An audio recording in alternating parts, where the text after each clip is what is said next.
Wir freuen uns dieses Jahr auf die Premiere des Pfingstadvent auf dem Klotwigplatz.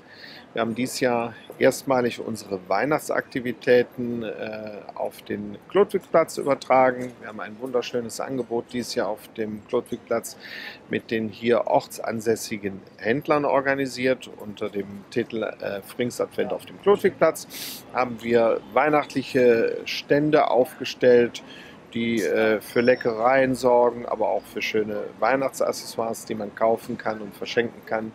Wir sind insbesondere stolz darauf, dass wir als Interessengemeinschaft das hier mit den ortsansässigen Händlern alles stemmen und hoffen, unseren Kunden dies Jahr hier eben auch gerade auf dem Klotwigplatz eine schöne weihnachtliche Zeit bereiten zu können. Ja, wir stehen jetzt hier vor der größten Feuerzangenbowle der Welt.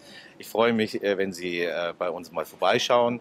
Wir haben einen Kessel, der fast 9000 Liter.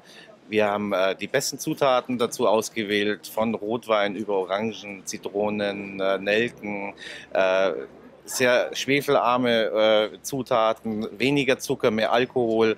Und wir freuen uns, wenn Sie vorbeischauen, wenn es allabendlich heißt: Brennt ab den Zuckerhut!